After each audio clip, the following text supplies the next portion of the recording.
বিসমিল্লাহির রহমানির রহিম। আসসালামু আলাইকুম। আমরা জাতীয় জীবনে বা সর্বস্তরে ইসলামিক বিধান বা কোরআন হাদিসের আলোকে দেশ পরিচালিত হোক, এটা আমরা মেনে নিতে পারি না। কী জন্যে মেনে নিতে পারি না? কারণ ইসলামে খাবার থেকে শুরু করে আপনার রাষ্ট্রীয় পর্যায় পর্যন্ত সকল ক্ষেত্রে একটা নির্দিষ্ট নিয়ম কানুন দ্বারা পরিচালিত। মানুষ আসলে এত নিয়ম কানুনের মধ্যে জীবন পালন অতিবাহিত করতে চায় না। মানুষকে আল্লাহ স্বাধীনতা দিয়েছে, ইচ্ছা করলে সে আল্লাহর বিধান পালন করতেও পারে, আবার সে ইচ্ছা করলে সেটা ডিনাই বা অবজ্ঞা করতে পারে। মানুষ এই সুযোগে, মানুষের এই দুর্বলতার সুযোগে শয়তান মানুষকে বিভিন্নভাবে প্রতারিত করে থাকে যে ইসলাম এত বড় একটা জীবন বিধান, যেখানে জীবনের A to Z ক্ষেত্রে একটা নিয়ম নীতির মধ্যে দিয়ে চলতে হয়, যেখানে হারাম হালাল ব্যাপার জড়িত রয়েছে। হারামকে বর্জন করতে হয় এবং হালালকে গ্রহণ করে নিতে হয়। আমাদের এই যে একটা পরিপূর্ণ জীবন, এই জীবনের প্রতিটা পদক্ষেপে ইসলাম আপনাকে সঠিক পথ নির্দেশ দিয়ে থাকে। মানুষ সত্যকে মেনে নিতে কষ্ট বোধ করে এবং মিথ্যা বা নিজের মন গড়া, নিজের যে মন গড়া ব্যাপারগুলো, সেগুলোই সে করতে চায়। সেটা ক্ষেত্রে ইসলাম একটি বাধা হয়ে দাঁড়ায়, কারণ মানুষের মন শয়তান দ্বারা পরিবেষ্টিত এবং বেশিরভাগ মানুষ শয়তানের কুমন্ত্রণায় আমরা পড়ে থাকি। তাই শয়তান মানুষকে ইসলামিক শাসন বা ইসলামিক ঐক্য হোক, এটা কখনোই চায় না। তে শয়তান নিজে মানুষের মনে ওয়াসওয়াসা দেয় এবং শয়তানের বিশাল বাহিনী রয়েছে, তার মধ্যে তার অনুসারী বেশিরভাগ জিন এবং কিছু মানুষ, তারা কখনোই ইসলামকে এক্সপেক্ট করতে চায় না। তারা চায় যে অন্যান্য দেশের মতো একটি দেশ হোক, কিন্তু এর বিনিময়ে আমরা কত বছর শাসন হইল, আজকে আমাদের স্বাধীনতা অর্জন করার প্রায় 53 বছর হয়ে গেছে, কিন্তু আমরা প্রকৃতপক্ষে আজও অর্থনৈতিকভাবে বা রাষ্ট্রীয়ভাবে কোনোভাবেই আমরা স্বাধীন হতে পারি নাই। আমাদের যে উন্নয়ন, এগুলা আমরা করতে পারি নাই।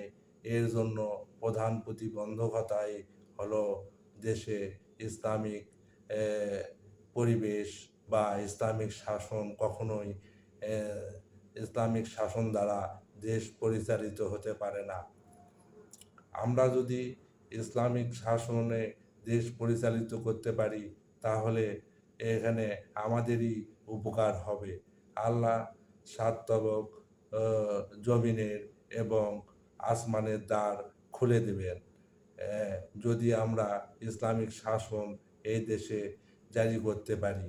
কারণ 1 শতাব্দী আগেও মধ্যপ্রাচ্যে যাদের জীবিকা ছিল যাযাবর এবং কিছু জেলে যারা মাছ ধরে জীবিকা নির্বাহ করত, তারা পরিপূর্ণ ইসলামিক রাষ্ট্র না হইলেও তারা অল্প কিছু আল্লাহর দিন, আল্লাহর হুকুম তারা বাস্তবায়ন করার ফলে দেখেন তাদের পরিস্থিতি।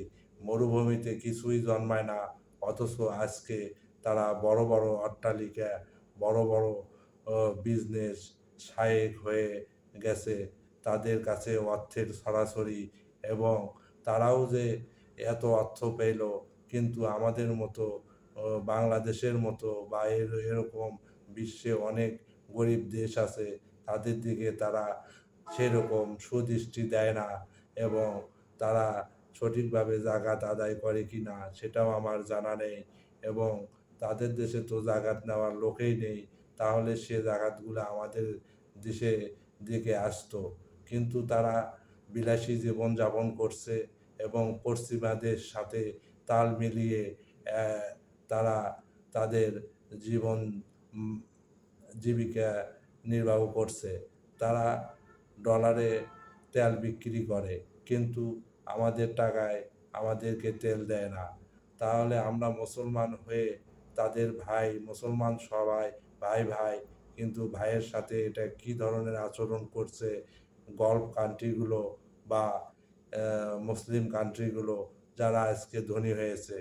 তাহলে এক সময় তাদের কিছুই ছিল না, আর আমরা আমাদের তো প্রাকৃতিক সম্পদে ভরপুর কৃষি প্রধান দেশ।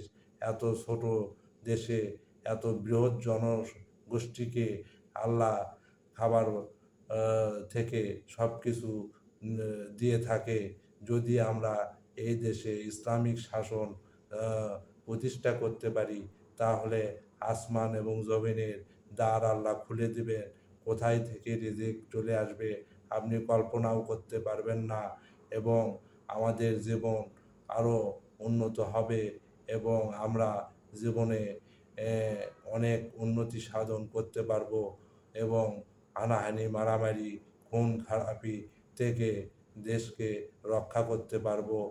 আমাদের জীবনের মান উন্নয়ন ঘটবে, এবং আমরা আমাদের এক্ষেত্রে আলেম সমাজের ভূমিকা অত্যন্ত গুরুত্বপূর্ণ।